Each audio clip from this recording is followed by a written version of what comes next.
দেশকে স্বাধীন করেছিল তাদের মধ্যে অন্যতম মহাত্মা গান্ধী, এবং তার নামেই এই স্কিমটি এমজি নারেগা নামাঙ্কিত বা নামকরণ করা রয়েছে। তার কারণ 100 দিনের কাজের সাথে মহাত্মা গান্ধীর একটা বিশেষ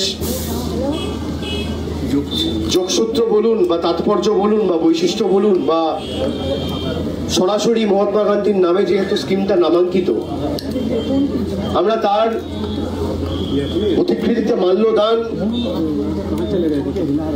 বা পুষ্প নিবেদন করে শ্রদ্ধা জানিয়ে আমাদের লড়াই শুরু করতে চেয়েছিলাম। আমরা এখানে ঠিক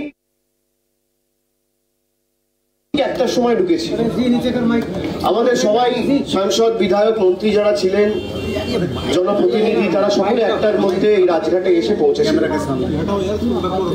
আমরা 1:10 থেকে আমাদের শান্তিপূর্ণ প্রদর্শন শুরু করেছিলাম। প্রত্যেক 10 মিনিট 15 মিনিট অন্তর অন্তর কখনো সিআইএসএফ, কখনো সিআরপিএফ, কখনো দিল্লি পুলিশের দল মহিলাদের উপর আক্রমণ করে, কখনো ধাক্কা ধাক্কি ধস্তাধস্তি করে যে না এই আন্দোলন বন্ধ করতে হবে, এখানে বসার পারমিশন নেই। তাদের জানা উচিত যে মহাত্মা গান্ধী কারোর পৈতৃক সম্পত্তি নয়, কোন সরকারের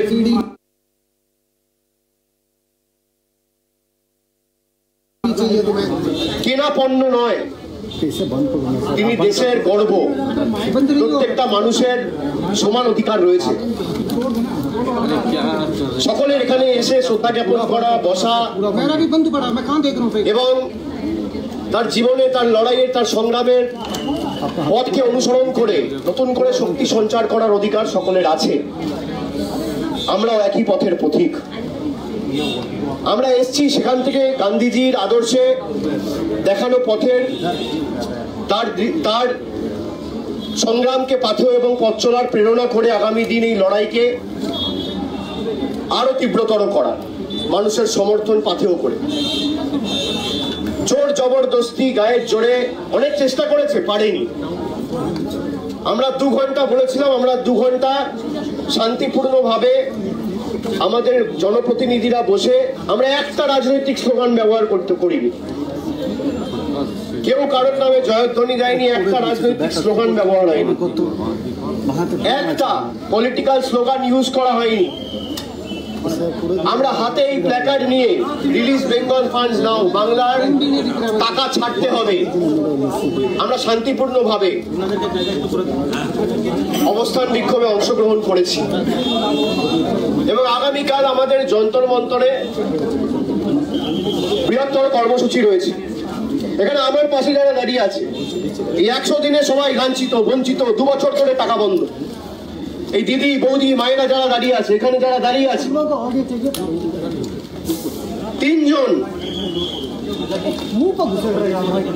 3 জন সন্তানহারা পিতা, 48 ঘন্টা হয়নি।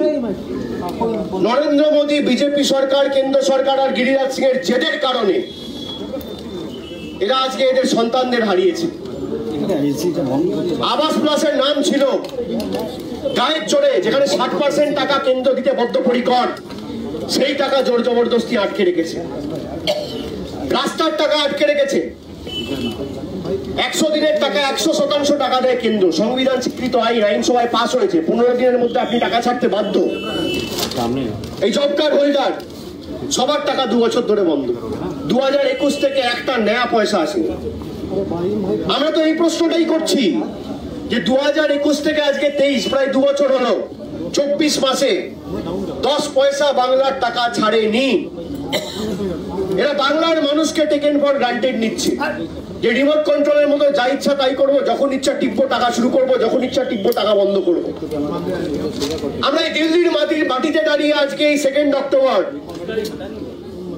গান্ধী জয়ন্তীর দিনে, আজকের দিনে দাঁড়িয়ে ভারতবর্ষের কেন্দ্রের সরকারকে চ্যালেঞ্জ ছড়ে দিয়ে যাচ্ছি আপনাদের মাটিতে দাঁড়িয়ে, আগামী দিন জোরদার লড়াই হবে, প্রস্তুত থাকুন। মাঠ আপনার, ময়দান আপনার, রেফারি আপনার। তৃণমূল কংগ্রেস আপনার মাটিতে দাঁড়িয়ে আপনাকে চ্যালেঞ্জ ছুড়ে দিয়ে যাচ্ছে যে আগামী দিন আপনার ক্ষমতা কত আর মানুষের ক্ষমতা কত। গণতন্ত্রের শেষ কথা কোনো শাসক বলে না, সাধারণ জনসাধারণ বলে, সেটা আগামী দিন মানুষ প্রমাণ করবে। এদের গায়ে জ্বালা, এরা বাংলার মানুষের বিরুদ্ধে যুদ্ধ ঘোষণা করেছে, প্রতিশোধ নিতে চায়, হিংসা পরায়ণ রাজনীতি চায়। কেন শুধু আজকে বাংলার টাকা বন্ধ? কারণ বাংলায় বিজেপি বারবার হারে বলে।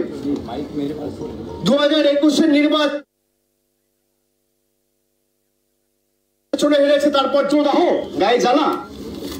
এত জ্বালা কিসের? এত জ্বালা কিসের? বিজেপির নেতারা তো বলছে যে 100 দিনে আমরা সিবিআই চাই। করুন না সিবিআই, কে বারণ করেছে? কথায় কথায় তো একটা করে পিল করে।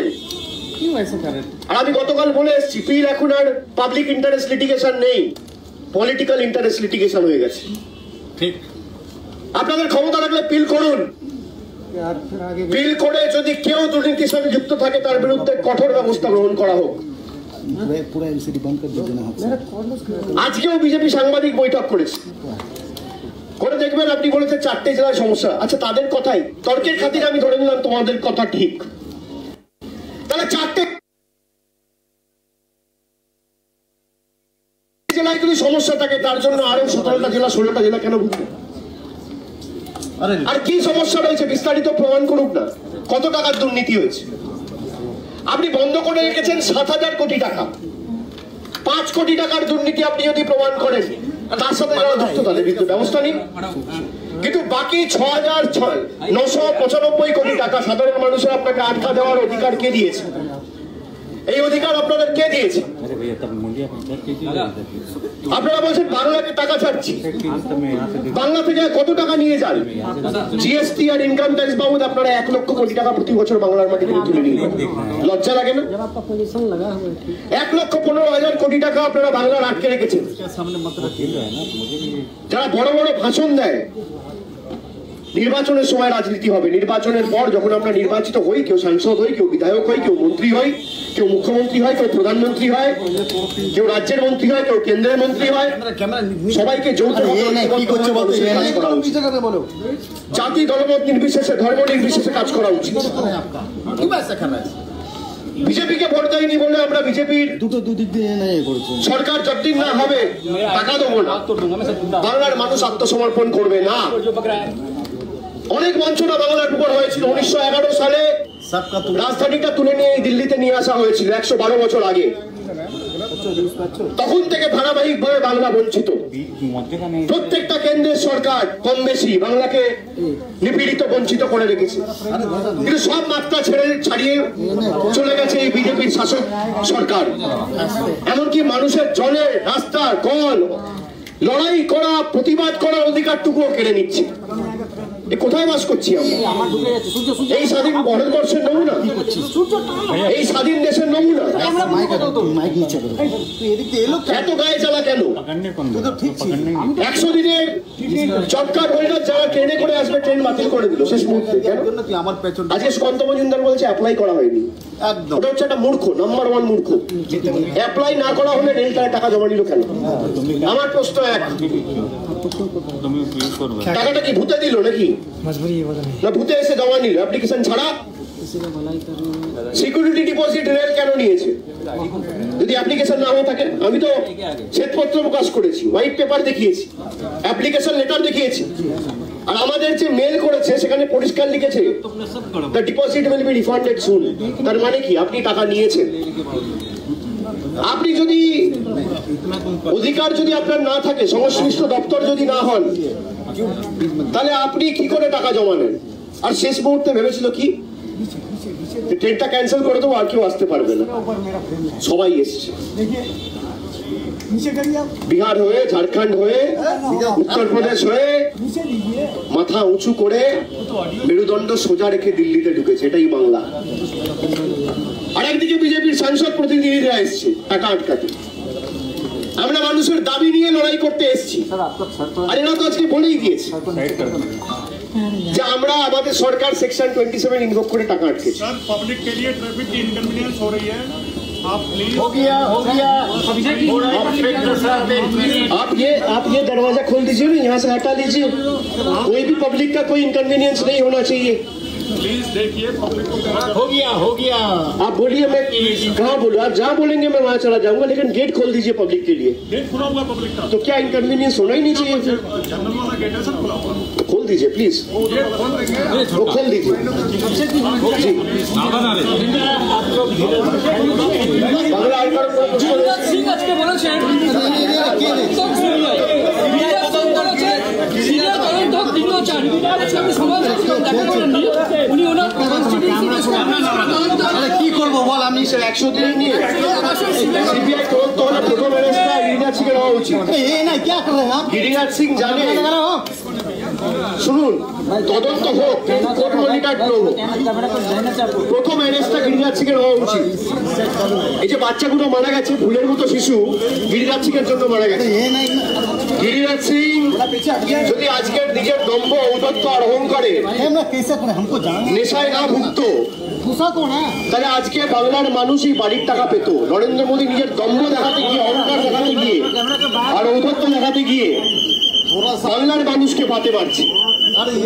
আর এটা প্রমাণিত, আমরা যেটা বারবার বলছি যে টাকা বিজেপি সরকার আটকে রেখেছে, এটা আজকে বিজেপি সাংবাদিক বৈঠক করে অ্যাকসেপ্ট করে নিয়েছে। ভুলবশত হোক আর যাই হোক না কেন, 4টে বাঙালিকে দিয়ে দিল্লির তল্পি বাহক করে হিন্দিতে প্রেস কনফারেন্স করিয়েছে। যা বলে দিচ্ছে তাই বলছে, চাকরি রাখতে হবে তো। এর তো নিজস্ব কিছু নেই, নিজের মাটির জন্য লড়বো, নিজের রাজ্যের জন্য লড়বো, নিজের অধিকারের জন্য লড়বো, এটা তো তল্পি বাহক।